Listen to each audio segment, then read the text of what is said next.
saludamos los jóvenes de Belén. Ala, ala, ala. A los barrios de La Habana, a la sociedad también. Ala, ala, ala, ala. Nosotros solo queremos armonizar y cantar esos recuerdos de tradición y dedicarle a La Habana con muchísima razón. Un saludo colectivo nacido del corazón. Para que diga la gente, Belén, Belén, Belén. yo sé que tú tocas ahora como dijiste ayer. Para bailar La Habana, para gozar, Belén. Ay, ay, ay, ¿cómo vas a ver? Mano Santa. Para bailar La Habana, para gozar, Belén.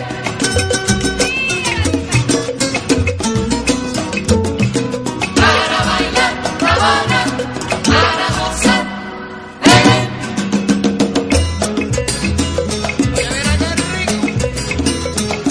Pasamos y saludamos los jóvenes de Belén. Ala, ala, ala. A los barrios de La Habana, a la sociedad también. Ala, ala, ala, ala. Nosotros solo queremos armonizar y cantar esos recuerdos de tradición y dedicarle a La Habana con muchísima razón. Un saludo colectivo nacido del corazón. Para que diga la gente, Belén, Belén, Belén. yo sé que tú tocas ahora como dijiste ayer. Para bailar La Habana, para gozar, Belén. Ay, ay, ay, papacito, dale rico, pues. Viene. Para bailar La Habana, para gozar, Belén.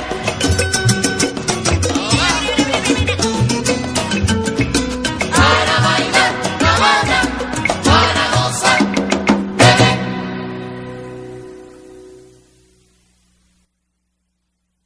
Bien, amigas y amigos, muy buenas tardes. Gracias por estarnos sintonizando a través de la frecuencia www.aquiestamos.com.mx, Radio Televisión del Movimiento Nacional Organizado Aquí Estamos. Yo soy Gustavo Ortega, secretario de Asuntos Políticos de la Alianza de Tranviarios de México, coordinador operativo nacional del movimiento Aquí Estamos.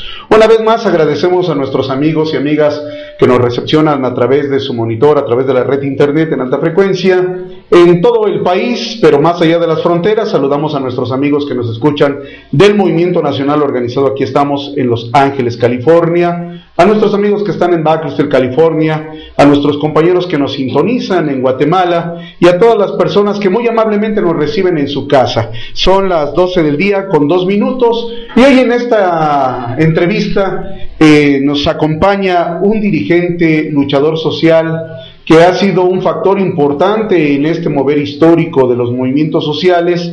Él obviamente pues es un dirigente que ha aportado con su experiencia, con su capacidad, formas organizativas a manera de ir vinculando todos los espacios orientados que intentan ser síntesis de las grandes proclamas clasistas de profunda solidez popular, en ellos implícitos la democracia, la justicia, la democracia participativa, que para nosotros es un factor importante en este momento histórico. Pues está con nosotros el ingeniero Luis Miranda Reséndiz, egresado de la Escuela Superior de Ingeniería del Instituto Politécnico Nacional. Ha sido también dirigente estudiantil de el Frente Estudiantil Nacional, también fue delegado sindical de la sección 10 del Sindicato Nacional de Trabajadores de la Educación, profesor del Instituto Politécnico Nacional en la especialidad Máquinas Eléctricas, diputado de la 54 legislatura federal, diputado de la 52 legislatura en el Estado de México local, y también, bueno, pues como todos sabemos, es un dirigente histórico que ha dado aportes importantes en la promotora de lucha por la unidad contra el neoliberalismo, en el diálogo nacional, en el movimiento de liberación nacional. En fin, ha sido un importante líder en su quehacer histórico que ha dado aportes interesantes a la lucha social. Luisito Miranda, te damos la bienvenida. ¿Cómo estás? Buenas tardes. Buenas tardes. Te agradezco, Gustavo, la invitación que me haces para participar en tu programa, y a través de él quiero aprovecharlo para hacerle un saludo a la audiencia. Pues muchas gracias.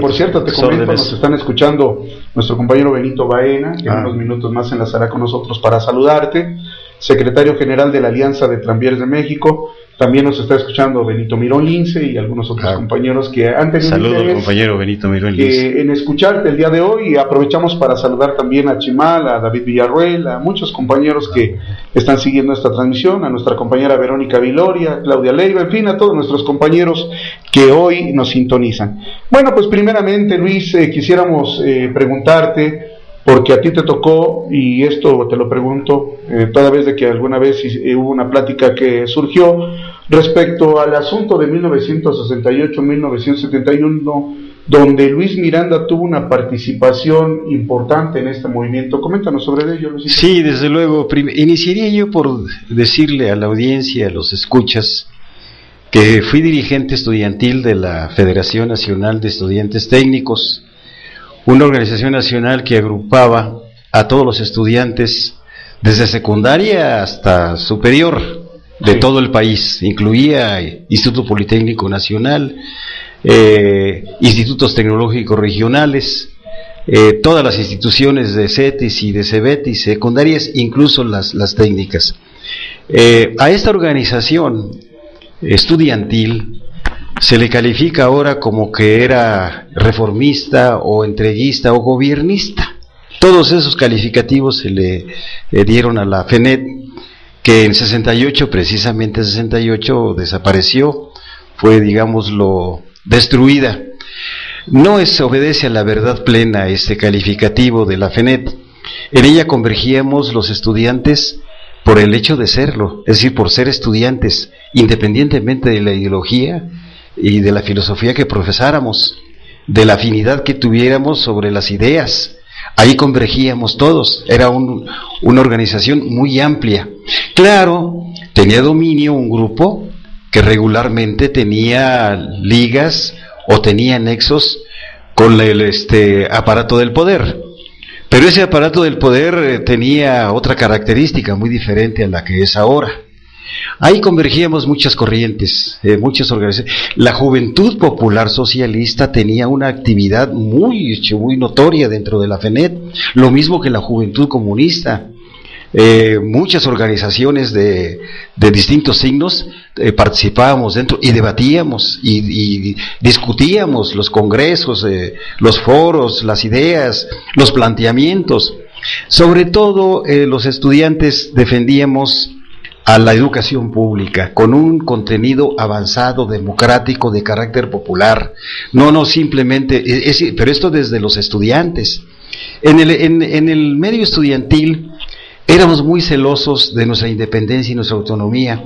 No permitíamos de que hubiera intervenciones de organismos políticos que no obedecieran a los intereses de los estudiantes. Yo debo decir, yo ya había egresado cuando surge el conflicto de 1968.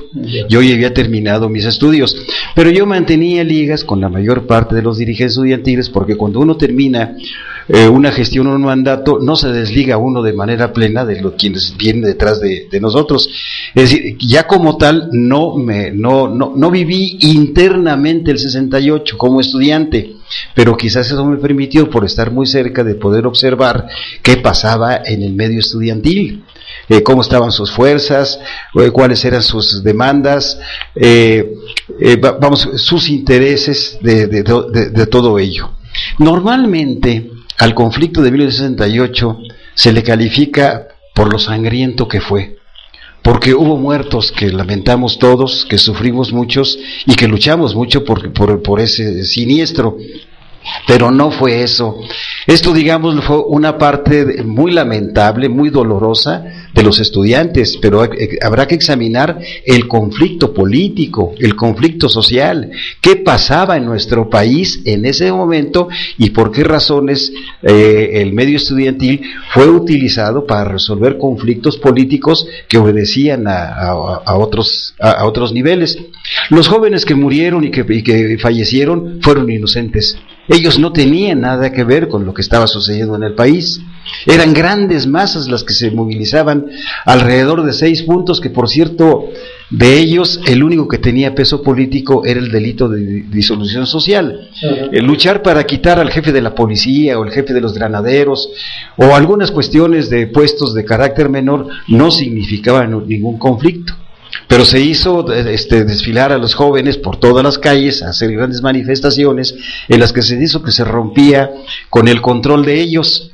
En mi opinión, y yo participé en la mayor parte de todas las movilizaciones, acudimos a todas ellas, tuvimos posibilidades y alcance para poder resolver el problema, pero hubo fuerzas que se opusieron totalmente a la solución de ese conflicto. Yo participé directamente en reuniones, en acuerdos,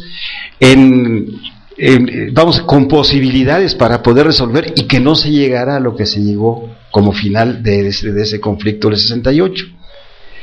Acerca del de 71, que también es un hecho sangriento, es cierto totalmente que ese llamado grupo de los halcones se entrenaban en los campos de la Magdalena Michuca y que el responsable de preparar a esos grupos era el jefe de gobierno, que en ese tiempo era Alfonso Martínez Domínguez. Entonces, ahora, bueno, todas las demandas y todo por ser el presidente de la República le corresponden a Luis Echeverría. Pero yo quiero decir lo que sigue.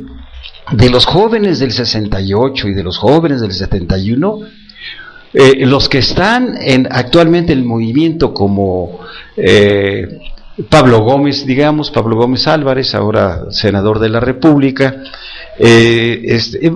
repito, muchos de ellos que en este momento se me escapan en la memoria, han hecho carrera política de estos acontecimientos. Y no así han sido, digámoslo, que formen filas con la clase social que intenta, que lucha por cambiar y transformar la vida económica de nuestro país por una de carácter superior, que es el socialismo.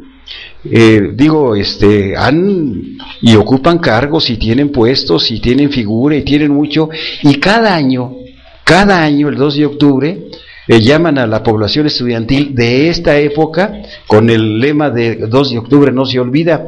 No, debía recordarse, pero para ver su contenido, para ver su importancia, no solamente, claro, los ejes que motivaron esa lucha, que son la mayoría ajenos a los estudiantes, no surgió de los estudiantes, sino que eran cuestiones políticas que se estaban en ese momento discutiendo y que no lo resolvía la clase en el poder, y los que querían el poder, que era un enfrentamiento entre grupos del poder que pertenecían al mismo gobierno y al mismo PRI, que en ese momento tenía hegemonía total sobre todos los cargos y puestos de gobierno en nuestro país.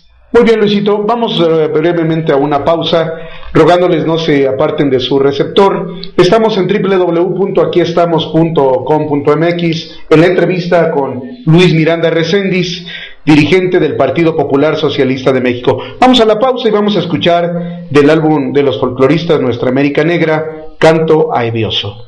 No se retire, quédese con nosotros. Merebo timbolote, merebo timbo.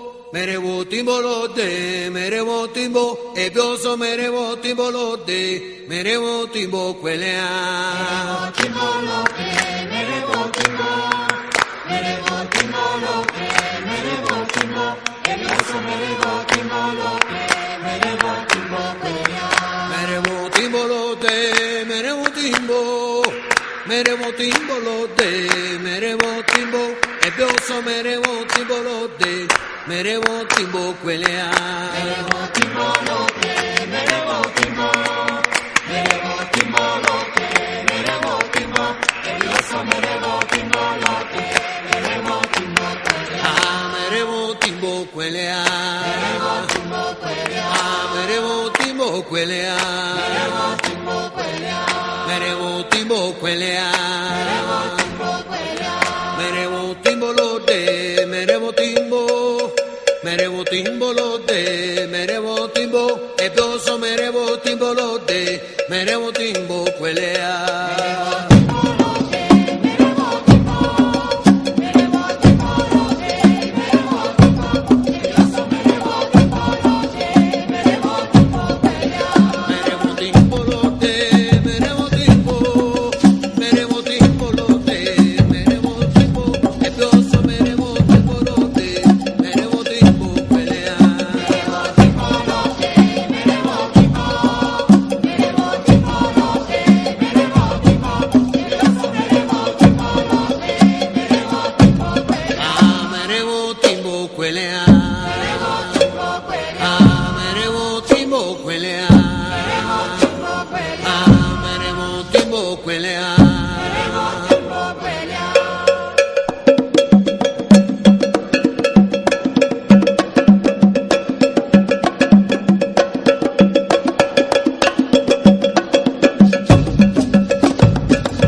Bien, estamos nuevamente en la entrevista con Luis Miranda Reséndiz. Estábamos hablando sobre los ejes de lucha que se abanderaban en el movimiento 1968. Hoy, como bien dice Luisito, se sigue convocando a las movilizaciones el 2 de octubre y se dice, pues 2 de octubre no se olvida. Pero realmente como que estas movilizaciones han perdido la esencia de lo que motivó en 1968 a movilizarse. Ejercicio de las libertades democráticas, en este caso habían otros ejes importantes. Siempre ha sido un problema el asunto de la inclusión por las reformas educativas, el asunto de la apertura, en este caso, de espacios para ingresar a las carreras superiores. Estas cuestiones, entre muchas otras, también la libertad sindical y otras cuestiones que abanderaban el movimiento del 68, toda vez que se coligaron con movimientos sindicales también en este mover. Sobre ello particular, Luis, ¿cuál es la enseñanza que nos deja 1968? ¿Se ha cumplido cabalmente o no se ha cumplido? No, mira, primero quisiera referirme a un hecho importante. Dentro de todas las cuestiones que se enderezaron fue para acabar con la Federación Nacional de Estudiantes Técnicos, a liquidarla, a desaparecerla. Ahora ya no tenemos organizaciones estudiantiles. En ese tiempo había comités de escuela, había comités estatales, había asociaciones de alumnos, había comités de alumnos, había una formación desde la propia aula, desde ahí se empezaban a organizar los jefes de grupo, había toda una estructura estudiantil, un movimiento muy importante. La movilización estudiantil que la FENET abanderaba eran contra el imperialismo. De ahí surgió el término de consigna de lucha de Yankees Go Home.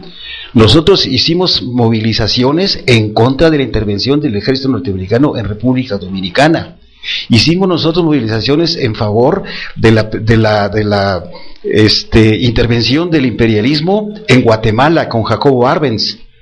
Es decir, demandamos las demandas nosotros de lucha estudiantil, de que tuviéramos mejor presupuesto, de que en el caso del Politécnico una ley orgánica, que hubiera mejores laboratorios, que hubiera mejores profesores. Era una lucha constante de planes y de programas de estudio y un movimiento vigoroso. Todo eso se liquidó. Ahora no hay en ninguna parte de las escuelas ni de la universidad, ni de la UAM, ni del Politécnico, ni de Chapingo, los de Chapingo, que lucharon tanto, vamos, porque ellos no solamente lucharon por su escuela, sino por la reforma agraria, lo que se llamó por una política de Rockefeller, la Revolución Verde, de estar produciendo los básicos para la alimentación, pero para la exportación. Entonces, hubo muchas luchas que se perdieron, pero una que quiero yo mencionar, en el caso del Politécnico, los luego de esto, del 68, se vino una etapa en la que a los muchachos y a los estudiantes y a los dirigentes se les dieron muchas condiciones para que mejoraran sus instalaciones, para que mejoraran sus actividades. Hubo muchos estudiantes que fueron llamados por Luis Echeverría para ocupar cargos públicos, para que ellos desarrollaran actividades en un asunto como de tratar de curar la herida tan grave que se provocó en el 88. 68. En el 68. Entonces, hubo ese intento. ¿Qué sucedió? Que cobró fuerza a ese movimiento, se apoderaron de las escuelas, y entonces a profesores, a maestros eméritos de mucha calidad, de gran preparación, que habían formado a muchos ingenieros, sobre todo en esta rama yo me refiero porque es la particularidad que distingue el Politécnico, aunque tiene otras ramas de las ciencias también, pero me refiero a los casos concretos que yo conocí, de maestros que no estaban exactamente en contra de la movilización o del conflicto estudiantil, pero no lo compartían. Se dedicaron, los corrieron, los echaron fuera, les cerraron las puertas, lo hicieron a tal grado que repudieran, y se perdió una gran planta de maestros muy capaces que habían formado a muchos profesionistas de alto nivel. El Politécnico tuvo que trabajar muchísimo para rescatar y recuperar a aquellos profesores que fueron echados prácticamente del instituto. Sí, hay una serie de problemas colaterales, vamos a llamarlos así, que no se han examinado a fondo. Porque el movimiento estudiantil no es exactamente el que surgió después de ello. Ahora ya prácticamente hay entrismo, hay un espontaneísmo, no hay una organización sólida, estructurada, capaz, con un programa, que se elijan a los dirigentes, no se eligen en ningún lugar, surgen, se apoderan, tienen instalaciones, tienen poder, se los tienen que conceder las universidades o los institutos de educación superior, pero no son organizaciones que surjan del consenso de la mayoría de los estudiantes. Ahorita nosotros, por ejemplo, el movimiento social, el que nosotros estamos contra este régimen neoliberal, necesitamos la participación de los jóvenes, y hacemos el intento y los llamamos, pero son muchachos que son grupos muy reducidos, son 10, son una docena, son 20, son 40, son 50, son 100, pero luego se reúnen porque no tienen estructura, porque no tienen solidez, porque no hay principios, se enfrascan en discusiones agotadorísimas, desgastantes, en las que no llegan a acuerdos, y solamente logran movilizarse el 2 de octubre, cuando es un llamamiento, el que se hace, pero sin contenido y sin llevarlos. No hay educación política, que es una cuestión en la que deben abordar los muchachos, además de la educación que deben tener de carácter profesional. Bien, Luisito, bueno, pues hay una tarea importante en el asunto de la organización de los jóvenes, de los estudiantes, y bueno, pues eso será algo que se tendrá que ir también de alguna manera propiciando en el marco de las organizaciones frentistas, convocar a los movimientos de jóvenes, de estudiantes en este caso, a tener una organicidad más diríamos, comprometida, en el sentido efectivamente de que no hay una representación formal en las organizaciones sociales. Tenemos también como antecedente, Luis, en este caso, como parte de tu formación política, la participación como delegado sindical en la sección 10 del Sindicato Nacional de Trabajadores de la Educación. Sobre ello, en ese paso, ¿ya estabas tú como militante del PPS de México? Sí, yo me incorporo al PPS a partir de una conferencia que da Vicente Lombardo Toledano en el mes de agosto del propio año de 1968, cuando Vicente Lombardo Toledano habló sobre la juventud de México y el mundo, y que exactamente él traza todo un estudio y toda una tesis de lo que son los conflictos estudiantiles tomados desde Europa, de la Primavera de Mayo en Francia, de las experiencias en Alemania, con Bendick, un dirigente estudiantil alemán, y también con lo que pasa en América del Norte, en Canadá sobre todo. con Marcuse, que se decía ser filósofo del marxismo y que influyó mucho en las organizaciones juveniles. El maestro Lombardo habla de todo ello y lo lleva a nuestro país. Y lo describe, y yo de ahí aprendí mucho, y entonces yo en ese tiempo decidí, yo ya era egresado, decidí que debía formar parte de un partido político, conocí el programa, conocí los principios, conocí la ideología, conocí el trabajo, conocí a los dirigentes, conocí a las movilizaciones, conocí las conferencias que el partido daba, y decidí irme a afiliar al partido. Me afilié, llegué yo a la oficina que estaba en Morelos 65, ahí llegué yo a pedir que me dieran mi forma para hacer mi adhesión, e inmediatamente me incorporaron a una de las unidades. En ese tiempo eran unidades, lo que ahora son células, y ahora son núcleos, pero son las formas de organización de los partidos marxistas. Entonces me incorporaron inmediatamente a la unidad que correspondía a los profesores del Distrito Federal. Ahí estaba, yo ya trabajaba en educación, trabajaba en secundarias técnicas, era yo profesor de ahí, entonces me incorporo inmediatamente ahí y me incorporo a la lucha sindical.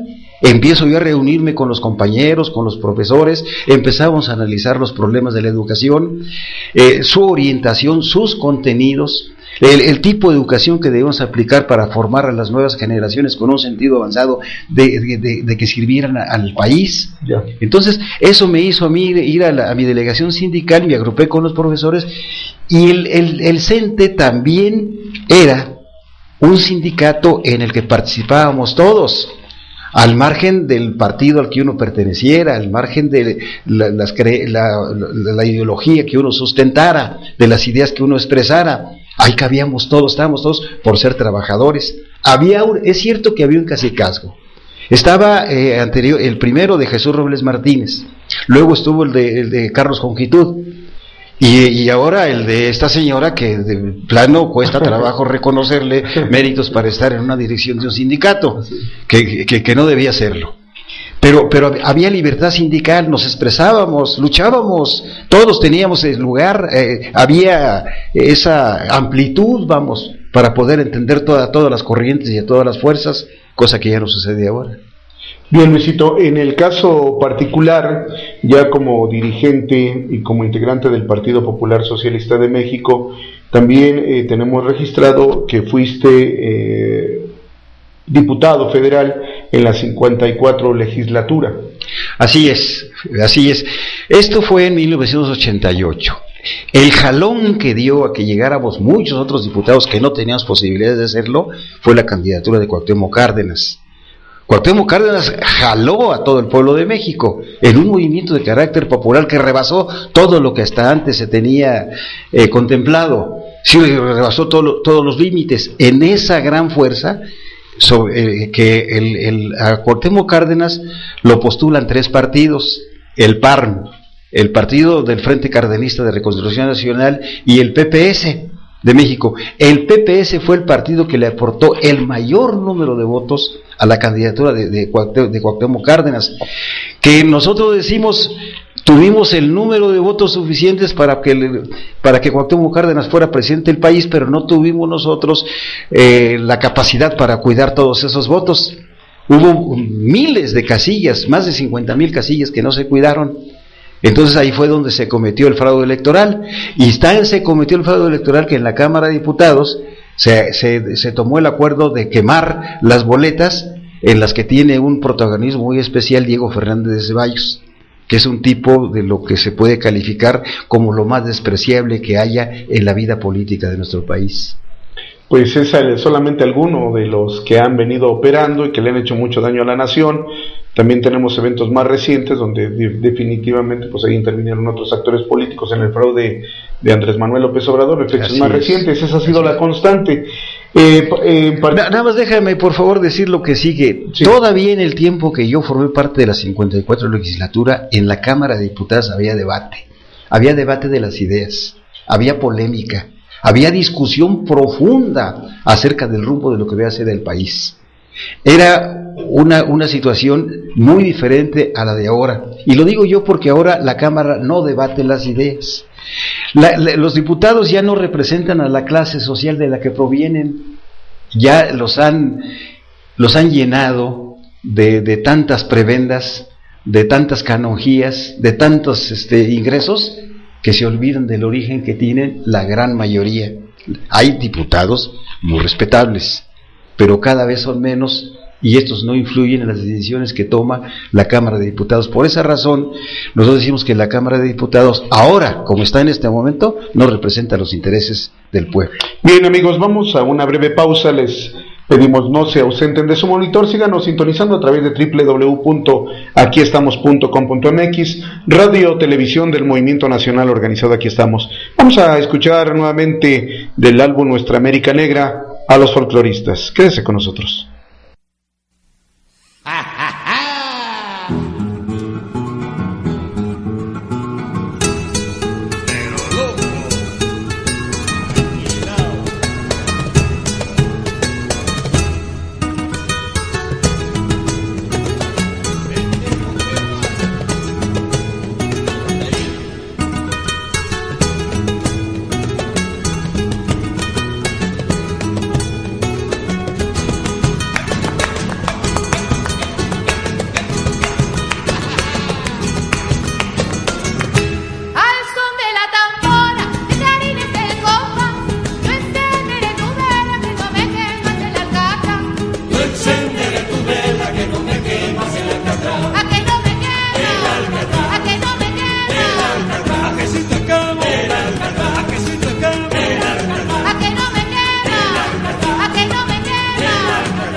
Bien, regresamos nuevamente a la entrevista con Luis Miranda Recendis. Bueno, pues Luisito, tu paso por la Diputación Federal en la 54 legislatura le antecede también el asunto particular de que fuiste diputado plurinominal por el Estado de México en la 52 legislatura, siendo también secretario general del Partido Popular Socialista en el Estado de México. Sin duda alguna ahí te tocó una labor destacada, toda vez de que eras el único diputado de oposición. Sobre ello, coméntanos, Luisito. Sí, digo yo que no fue tan complicado el problema, porque yo estaba en un trabajo colectivo de la dirección estatal de mi partido. Muy bien.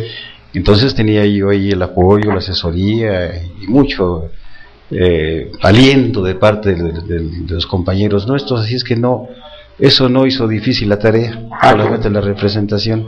Así es.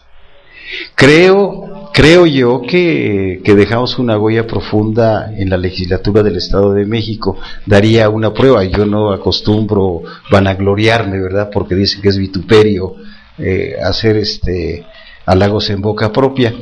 Pero allá se entregan a los diputados sus intervenciones, a cada uno de las que hicieron durante su periodo.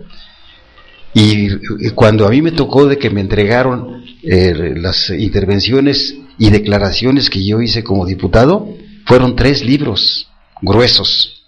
Había algunos que le entregaban unas simples hojas. En mi caso particular, fui el diputado que tuvo el mayor número de intervenciones en el periodo de ordinarios y extraordinarios de sesiones, además de que participé en muchas otras actividades. Bueno, eso habla, digámoslo, de la importancia de un diputado marxista que se entregó de manera plena al trabajo parlamentario que me tocó realizar, y además desempeñar las tareas también de la dirección del partido en el Estado de México. Tuvo que dedicarme de manera completa, plena, de tiempecísimo completo a esta actividad a la que tenía que responder, porque era el único de 75 diputados. 75 diputados son los que existen en el Congreso del Estado de México, y yo era el único del PPS, que en ese tiempo no era de México, era Partido Popular Socialista. Así es. Bueno, ahora, qué bueno que lo metes a colación. Efectivamente no es para polemizar, pero tenemos identificado, por lo menos en el espacio del diálogo nacional, pues hemos identificado a otros 2 expresiones dentro del Partido Popular Socialista, el Fundación Vicente Lombardo Toledano, y hay otro Partido Popular Socialista que se atribuyen en este caso el nombre así solamente. Pero bueno, más allá de esto del PPC de México histórico, sin duda alguna Cuauhtémoc Amez Cuadromundo, Luis Miranda Reséndiz, entre algunos otros compañeros, Santos Urbina en el estado de Jalisco, son, diríamos, para nosotros de manera importante quienes han hecho un trabajo en el marco del partido hacia las organizaciones sociales, y en ello va implícito efectivamente de que Luis Miranda ha interpretado su momento histórico de manera adecuada, y esto le ha dado a Luis su inclusión, diríamos, en movimientos de carácter frentista y unitarios importantes: la promotora de lucha por la unidad en contra del neoliberalismo, el diálogo nacional, el Frente Sindical Campesino, Indígena, Social y Popular, y algunas otras cuestiones. Yo te quiero preguntar particularmente, porque nosotros identificamos al diálogo nacional como nuestro asidero, como diríamos nuestra parte central donde nos identificamos en este proyecto frentista. Sobre Luis Miranda y los movimientos sociales, la experiencia, Luis, y los aportes. Sí, hay uno importante, mira, que para nosotros es una especie de parteaguas en la lucha de los movimientos en defensa de la soberanía y del Estado. El Frente Nacional de Resistencia contra la Privatización de la Industria Eléctrica, que se formó en 1999, cuando Zedillo se preparaba para lanzar iniciativa de ley que modificaba el 27 y el 28 y que abría las puertas a la inversión extranjera. De ahí surgió el Frente Nacional de Resistencia en 1999. Y en mi opinión, este fue el que detuvo toda la oleada de privatizaciones que se habían venido, en la que no se levantaba la voz, no se movilizaba, no había protestas, no había, en fin, actividades que impidieran esto. Entonces, es el primero, y luego surge después de del Frente Nacional contra la privatización, surgió la promotora, la que llaman la promotora, que también ocupó un lugar muy importante, y de ahí surge el diálogo nacional. El diálogo nacional es heredera de estos 2 grandes movimientos. El diálogo nacional tiene como divisa principal el proyecto de nación alternativo al neoliberalismo, el programa mínimo no negociable, que significa detener toda esa oleada de privatizaciones de los recursos, de los derechos de los trabajadores sociales, políticos, económicos, etcétera. No había una lucha organizada y un movimiento amplio. ¿Por qué razones surge primero el Frente Nacional de Resistencia, luego la promotora, luego el diálogo nacional? Porque los partidos políticos, sobre todo los que se dicen ser representantes de los derechos del pueblo, y que algunos se llaman hasta de izquierda, abandonaron totalmente el papel histórico que les correspondía realizar. Ya no hubo ese interés de parte de esos países, y entonces dan paso a que surjan movimientos que toman distancia de estos, y entonces empieza una serie de acciones y de politización que difiere de lo que hacen los partidos. Se anquisolaron, se entregaron a los intereses de la clase dominante en el poder, como hasta ahora sucede. Entonces el diálogo nacional surge con esas características, para que bajo un proceso de acumulación de fuerzas y con un interés de ir cohesionando, de ir articulando los otros grandes movimientos que surgen en el país, y que tiene una extraordinaria actividad en ese medio. Este mismo es un referente en todos otros que han sucedido. En mi opinión, el diálogo nacional debe conservar, debe preservar su origen, su rico bagaje ideológico, programático, de lucha. No debe dejarlo que se minimice. Hay algunos que opinan que el diálogo nacional cubrió ya su periodo y que ya vienen otros. Yo no coincido, no comulgo con ese en absoluto. El diálogo nacional tiene mucho que hacer hasta que no cumpla con los objetivos para lo que fue creado. El diálogo nacional, a través de la acumulación de las fuerzas y de la correlación, debe ir desarrollando sus actividades con esa profundidad, para garantizar que en México se dé un movimiento, que se necesita un bloque social integrado por las mejores fuerzas, que influya en el camino, en el rumbo que nuestro país debe enfilar hacia su liberación. Esos deben ser. Bien, Luis, bueno, pues el diálogo nacional, en el marco de estas luchas importantes que se han venido impulsando, y entendiendo que nosotros de manera consciente hemos abonado al impulso de otros referentes, como tú bien refieres, no ha perdido su vigencia ni su razón de ser, toda vez de que no se ha cumplido cabalmente la razón y lo que dio motivo a que creciera y se fortaleciera el diálogo nacional. Ahora, el diálogo nacional, en este caso, muchas de sus organizaciones han participado en otros esfuerzos convocantes. Movimiento de Liberación Nacional.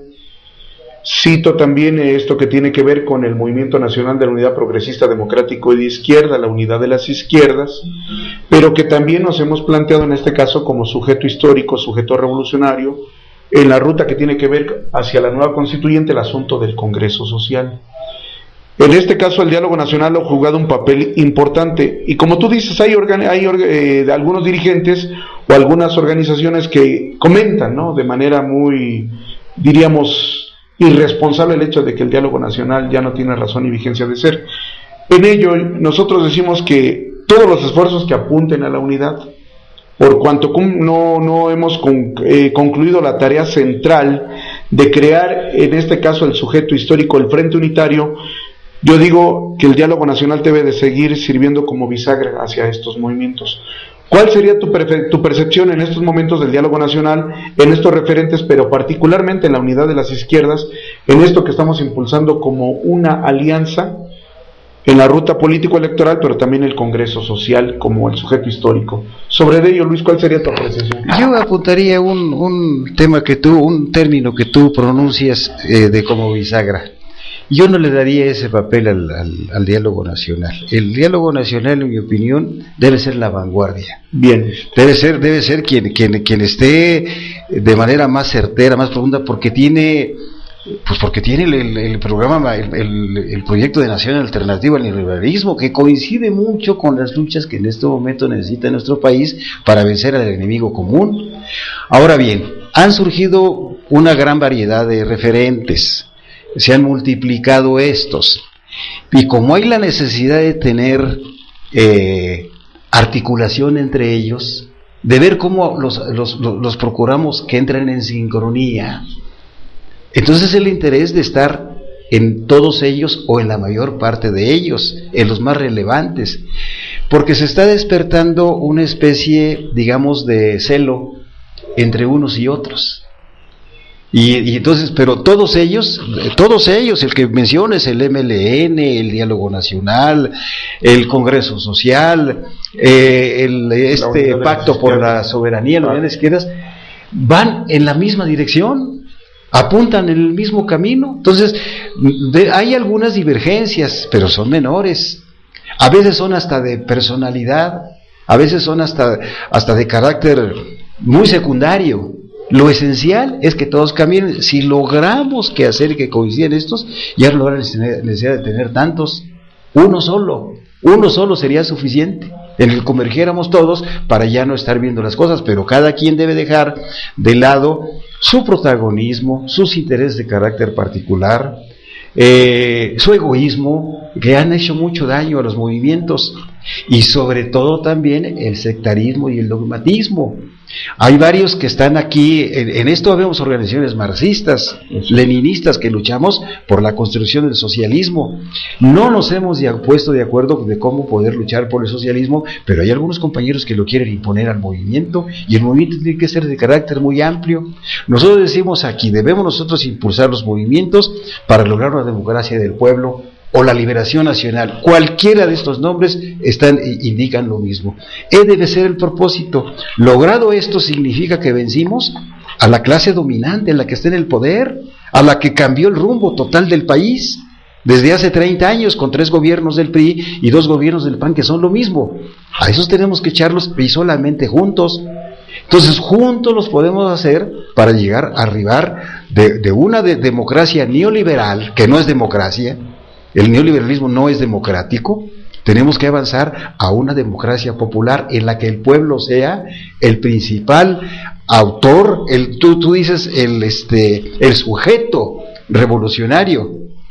Es el pueblo, y desde luego, aspecto muy, muy importante en este trabajo, la clase obrera, la clase trabajadora, los que están haciendo con las manos y su inteligencia todo lo que existe.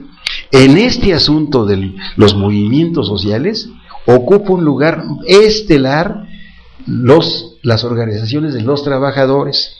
Prueba de ello, ahorita estamos nosotros en la Alianza de Tranviarios, una representación de la clase trabajadora en materia del transporte, pero vamos muy seguido a telefonistas, y son los trabajadores de las comunicaciones.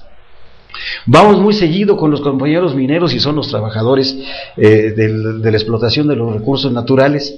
Y todos los que estamos en el movimiento social, estamos acudiendo a recintos de los trabajadores. Acabamos de regresar de Oaxaca, y estuvimos en el sindicato de los maestros de la sección 22.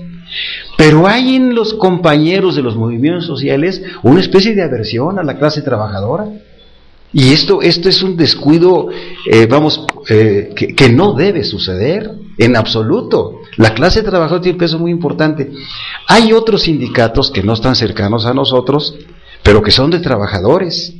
Y es lo fundamental, no porque pertenezca a un líder de los que comúnmente se llaman charros, que son corporativistas, que son entreguistas, que son representantes de los patrones, que no tienen no representan a los trabajadores, pero de eso no tienen culpa los trabajadores.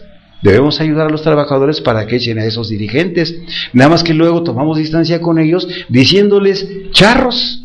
Es un insulto para...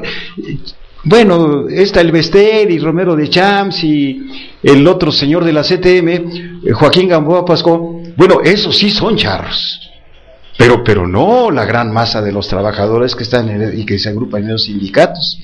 Tenemos que hacer tarea política para ir llamándolos, para penetrar en ellos, para influir en ellos, y que se quiten a esos dirigentes falsos que tienen. Bien, Luis, al regreso de la siguiente pausa vamos a tocar algunas cuestiones que tienen que ver con el asunto de agenda nacional, cosas que en estos momentos son preocupantes para la gran movilidad de organizaciones sociales, sindicales, campesinas, etcétera.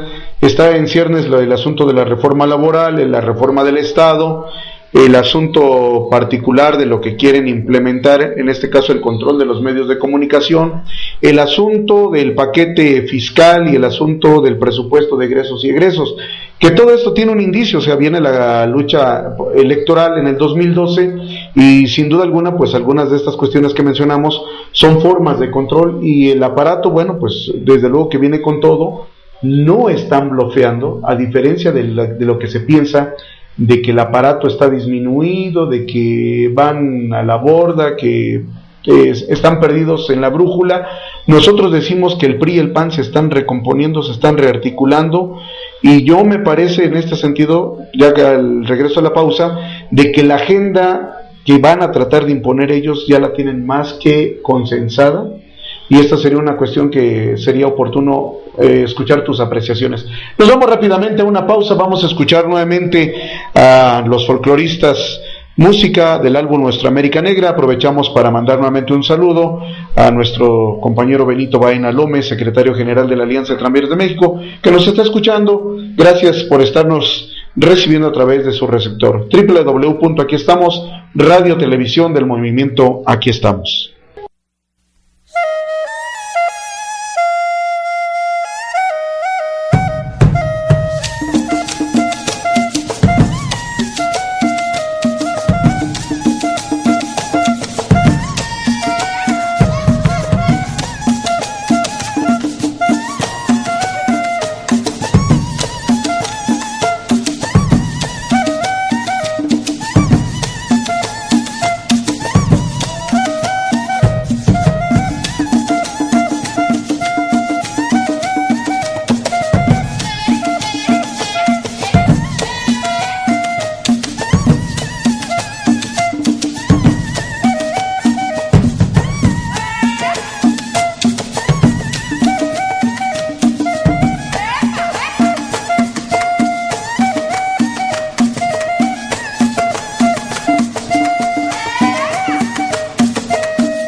Bien, gracias. Estamos nuevamente con ustedes en la entrevista en esta casi última fase, y le comentaba yo a Luis Miranda antes de este receso sobre el asunto de la agenda nacional y de las cuestiones que están en ciernes, y que sin duda alguna pues estos apátridas, este proyecto neoliberal que encabeza el gobierno federal en contubernio con la oligarquía de este país y la transnacional, pues tratan de golpear nuevamente a los trabajadores. En este caso la reforma laboral es algo que ha estado constantemente en la mente de Felipe Calderón y a quienes sirven de tratarla de pasar. Ellos están engallados, vienen de un proceso electoral donde el PRI nuevamente se ha venido posicionando, y yo pregunto sobre ello, Luis, ¿cómo ves el asunto? ¿Está complicado? ¿Cómo lo valoran ustedes? Sí, bastante. El PRI y el PAN en este momento significan lo mismo. Esto está muy claro.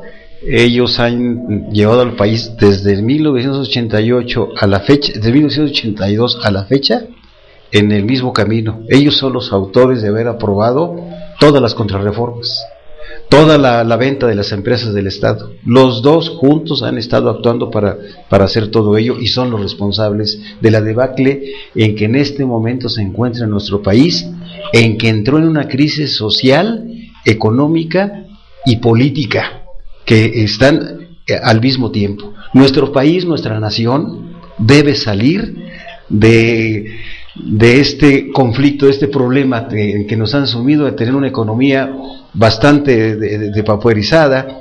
El número de pobres aumentó en el último par de años de 50 millones a 56 millones de pobres. En cambio, una clase muy reducida, privilegiada, se ha enriquecido mucho más, a tal grado de que en un pueblo empobrecido tenemos a una docena dicen mexicanos que están en la lista de Forbes, es decir, que tienen más de $1,000 millones en su fortuna propia. Eso tenemos que acabarlo. ¿Cómo tenemos que acabarlo? En este momento todavía tenemos nosotros en nuestro país condiciones electorales para hacerlo, que es una de las formas que el gran movimiento social ha aprobado como válida. ¿Qué necesitamos nosotros para que en ese proceso electoral resuelva el problema y el conflicto que tenemos contra esta clase que ha entregado al país de manera plena al capital extranjero? Tenemos un programa y tenemos un candidato.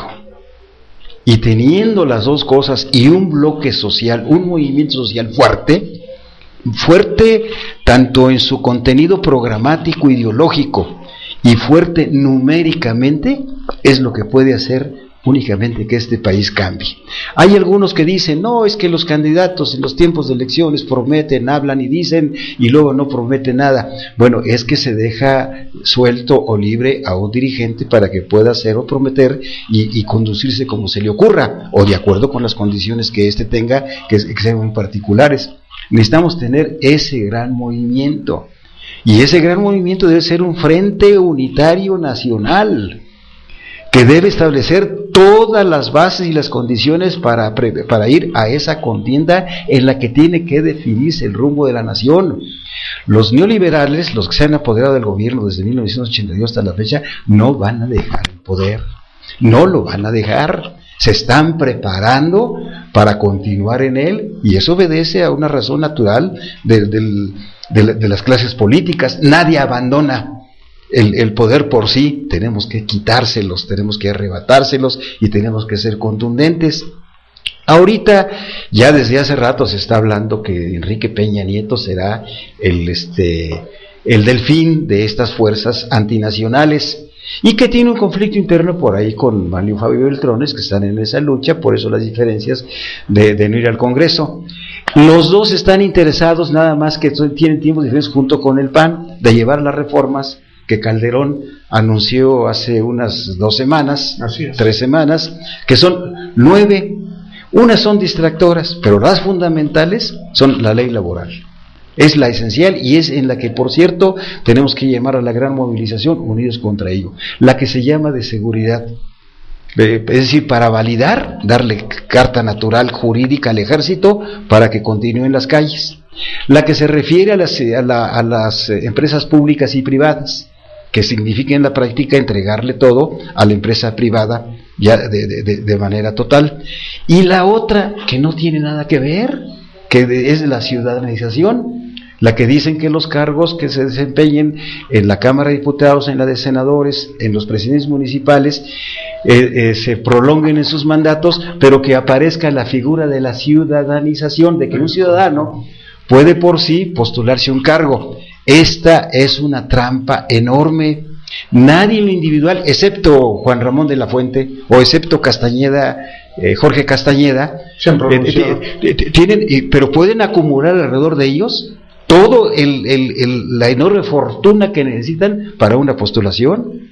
Un miembro de la clase trabajadora, vamos a decir, por ejemplo, Martín Esparza, o Agustín Rodríguez Fuentes, o Hernández Juárez, que fueran candidatos a la presidencia, ninguno tendría las posibilidades económicas para contender. En el Estado de México, en la campaña de Erubiel se gastaron 4,000 millones de pesos, con una pobrísima participación electoral, muy pobre. Pues ellos están decididos a gastarse en una campaña presidencial 10 veces más. Es decir, sin precedentes, porque sería la única manera de poder acabar con un gran movimiento popular en el que estamos empeñados en hacer. A pesar de que esto yo quiero decirlo porque esas iniciativas de ley en las que, por cierto, incurre Javier Sicilia, que de un movimiento que surge para oponerse a la criminalización, ya tomó otro sesgo, tomó otro rumbo. Ahora está hablando del que legisla el Congreso sobre estas cuestiones de seguridad y de la ciudadanización. No tiene nada que ver y está dejando de lado a la clase política como nosotros, que sí conocemos la trascendencia que tiene esto. Entonces, existen muchos peligros, pero estamos diseñando lo fundamental: tener un programa, tener un candidato, llamar a un Frente Nacional Unitario electoral, unirnos todas las fuerzas, llamar a todos sin condición, sin excepción, sin protagonismos, sin querer ser los autores de todas las cosas, pero si no logramos hacerlo, se va a suceder lo que ha venido pasando en anteriores elecciones desde 1988 hasta la fecha. Bien, bueno, pues en este caso tenemos una tarea, porque yo creo que lo fundamental y lo que debiéramos de entender es que hay una persona que representa sin duda alguna esa posibilidad de sentar las bases para un cambio. En este caso, pues Andrés Manuel López Obrador, diríamos que se ha ido pronunciando más en el carácter de un impulso hacia un gobierno de carácter social. Desde luego que hay algunos elementos que para muchos todavía pudiera causar cierta duda, pero nosotros decimos, finalmente él ha asumido un proyecto alternativo opuesto al neoliberalismo. Parte del proyecto alternativo de Nación del Diálogo Nacional lo ha asumido como tal. Hay algunas cuestiones que habría que revisar, pero nos parece que hay dos tareas centrales. La primera es el espacio que tiene Morena y Encuentro AC vinculado a los más amplios movimientos sociales. Con algunos movimientos que se han por ahí construido no es suficiente. Se requiere de una gran alianza política nacional, de un gran frente unitario, como bien lo hemos referido y hemos venido trabajando en esa vertiente, de que tenemos que vincular a todos los espacios y hay que, en este caso, Luis, hacer entender a nuestros compañeros que son detractores de la ruta electoral, de que en estos momentos nadie se exime, nadie puede quedar al margen. Así es. Y que tenemos que avanzar en ese proceso de unidad. Y esto lo digo porque hay compañeros que dicen, yo estoy de acuerdo con ello, de que lo estratégico es el Frente Unitario, el movimiento social, pero yo digo que en este caso el Frente Popular Electoral de Masas no se contrapone, se complementa necesariamente.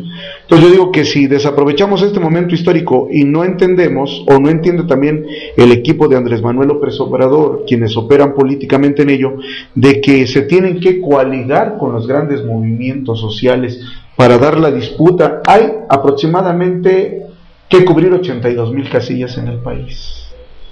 Con la estructura que ha ido creando Andrés Manuel López Obrador, tiene más o menos ahorita 2 millones y pico de gente afiliada, no alcanza a cubrir. Todavía no alcanza a cubrir.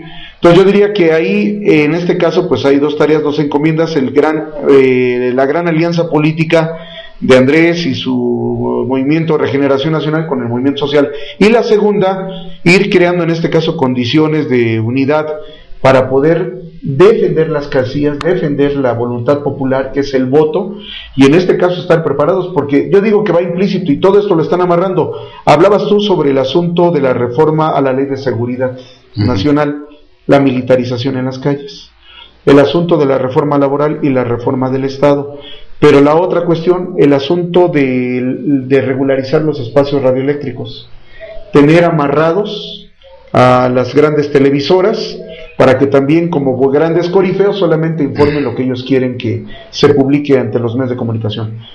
Yo te pregunto, Luis, porque tienes mucha experiencia sobre ello, ¿cuál sería tu llamado, en este caso, a los compañeros y a las organizaciones que todavía siguen pensando que la vía electoral no resuelve? ¿Cuál sería tu llamado hacia ellos? Habrá que mencionar que a partir de que López Obrador publica su libro, que se llamó La mafia que se apoderó de la riqueza de México, y que se difundió y se convirtió en la publicación más vendida de todo el país, hubo una opinión que a mí me gustaría que no se perdiera de vista, porque es muy importante, es de una inteligencia revolucionaria. Fidel Castro, cuando leyó el libro, lo conoció, hizo una declaración en sus reflexiones que se publican periódicamente, dijo: los cambios en México están más cerca de lo que se imaginan, porque conoció cómo descubre López Obrador a toda la mafia que se ha apoderado por la vía de las concesiones de la riqueza de México. El candidato que le habla con claridad al pueblo, en el Zócalo y en todos los lugares a donde él asiste, es López Obrador, sin titubeos de ninguna naturaleza. Su discurso cada vez es más claro y es más preciso, y él representa en este momento el camino para cambiar el rumbo de nuestro país. Si no lo quieren ver como los pusilánimemente, es decir, que quieren desconocer esto, se van a rezagar y se van a quedar. Este es un momento histórico que los mejores mexicanos debemos tomar como decisión para enmendar el rumbo de nuestra nación. Tenemos condiciones para hacerlo y tenemos que luchar para atraer a todo el gran pueblo y a todas las fuerzas. Y repito, quienes en este momento no lo entiendan van a tener los dos caminos: o enjutarse y reducirse, o tener que entender por el gran movimiento popular en el que debemos estar a la vanguardia. No podemos ni debemos rezagarnos, no debemos nosotros poner o anteponer nuestras cuestiones de carácter particular que tengamos. Debemos entregar todo con vigor, con decisión, con entereza, porque es la posibilidad de que el pueblo, y se cambie todavía por la vía civil y pacífica, pero dispuestos a que si la otra parte no entiende la civilidad y el pacífico, puede violentar las condiciones de lucha en nuestro país de manera grave, y eso no lo queremos ninguno.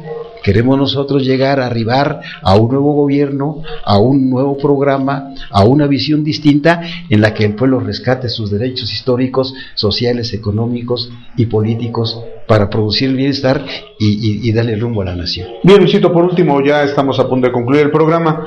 También en este caso, pues el PRI y el PAN, pero sobre todo el PRI, el PAN no le vemos posibilidades, pero el PRI se está también en este caso sobando las manos, y en su perversa mente tienen maquinado el Distrito Federal. Le van a meter con todo, y por ahí se comenta de manera fuerte de que Beatriz Paredes Rangel es la que apunta hacia el Distrito Federal. Aquí están asentados los tres poderes: el ejecutivo, el legislativo y el judicial, pero lo que implica en el Producto Interno Bruto y los aportes que da la economía del Distrito Federal es un asunto preocupante. Ha habido desaciertos por parte de la administración actual, PRD, encabezada por Marcelo Ebrard, del gobierno Distrito Federal. Sin embargo, nosotros decimos, con todo y eso, ha habido progresos importantes para la ciudadanía, leyes como fomento cooperativo, leyes como el seguro del desempleo, como la diversidad sexual, y como algunas otras cuestiones que tienen que ver con la democracia participativa o democracia ciudadana, que han sido aportes importantes. Hablamos de un gobierno progresista. Sobre el Distrito Federal, en tu óptica, ¿hay algún personaje o hay personajes políticos que tengan, diríamos, una posición más de carácter clasista, más vinculada a la izquierda, que pudieran asumir el reto de la administración en el Distrito Federal? Sí, desde luego, en mi opinión, es un compañero aliado al movimiento social que ha participado con nosotros en reuniones, en discusiones, en foros, ha hecho planteamientos también de carácter ya muy preciso sobre cómo reactivar a las fuerzas productivas de la entidad del Distrito Federal. Es Benito Mirón Lince. Él es, sin duda, y nosotros estamos atentos, no a los nombres que se digan, etcétera, como el que acaba de hacer, pareció un show cinematográfico, Carlos Navarrete. Bueno, es insultante lo que acaba de hacer. Esto no sirve. Bueno, se pronunció, incluso se llamó chilango. Yo soy chilango, dijo él. Él es de Guanajuato y fue ya candidato a gobernador por Guanajuato. Entonces es demagogia. Benito Mirón presentó un programa del desarrollo económico de la entidad, sobre todo sobre la vía autogestionaria y de carácter cooperativa, que es en donde pueden participar una clase desprotegida de la sociedad. El gobierno de Marcelo Ebrard no es malo si lo comparamos con el de Guanajuato, claro, o con el de San Luis, o con el de Tamaulipas.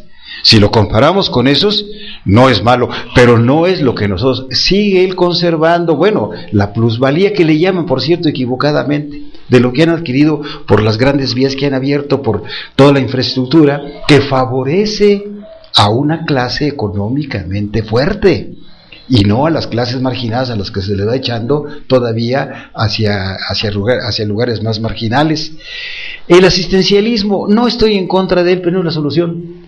La solución es que se dé la inversión a quien la pueda hacer producir, a quien tenga para pagarla por la vía crediticia. Por eso se habla de la banca social, de la que se pronuncia Benito Mirón Lince, para proporcionar recursos a los pequeños comerciantes, al tianguista, al del pequeño taller, al que tiene deseos, de impulsar, pero que tenga capacidad para desarrollarse con asesoría técnica, no a dejarlo suelto, porque dinero dado así se ha dado mucho tiempo y se ha perdido. No se trata de que se pierda. Entonces, tendrá que, a mi juicio, Benito Mirón traza ese programa. Él tiene esa perspectiva, y yo no conozco ningún otro. Me acabo de enterar que ayer me convocaron a varios a una pasarela, y que algunos van y otros no van, pero ya la lista creció. Yo francamente ya no sé cómo van. Carlos Navarrete, él es de Monreal, que está haciendo también tarea en ese tipo. Yo digo y comulgo con Benito Mirón. Un día platicamos en una reunión a la que él convocó con una serie de gentes que militan políticamente en varias organizaciones. Dijo él, bueno, yo quiero presentar este proyecto, pero para que le haga suyo quien vaya a ocupar el cargo. Si soy yo el que me haga cargo, yo lo voy a desempeñar, porque es un programa mío. Pues si hay otro que lo cumpla también y que lo lleve. Eso es muy avanzado. Muy bien, Luis. Bueno, pues estamos llegando al término de esta entrevista con Luis Miranda Recendis, dirigente del Partido Popular Socialista de México, Partido Popular Socialista, quien ha estado con nosotros en esta entrevista, luchador indiscutiblemente comprometido con la causa del movimiento social, y que ha dado sin duda alguna aportes extraordinarios para el diálogo nacional, y nosotros seguimos reiterando de que hay mucho que hacer en este país, y sin duda alguna Luis Miranda Recendis estará también en estas grandes causas. Gracias, buenas tardes, buen provecho, gracias por habernos sintonizado a través de www.aquiestamos.com.mx, Radio Televisión del Movimiento Nacional Organizador. Aquí estamos. Yo soy Gustavo Ortega, gracias, buenas tardes, quédese con nosotros. Hasta pronto.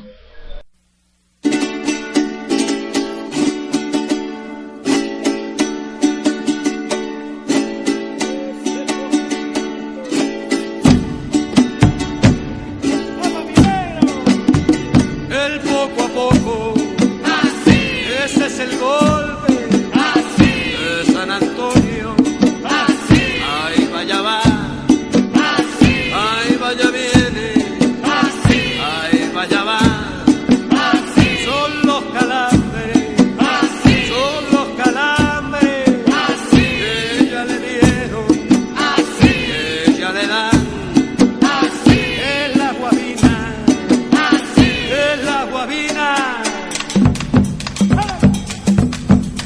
La guabina me mordió en la palma de la mano, si no me lo cree que miren la sangre chorreando. La guabina me mordió en la palma de la mano, si no me lo cree que miren la sangre chorreando. La la la la la la la la la la la, si no me lo cree que miren la sangre chorreando. La la la la la la la la la la la, si no me lo cree que miren la sangre chorreando.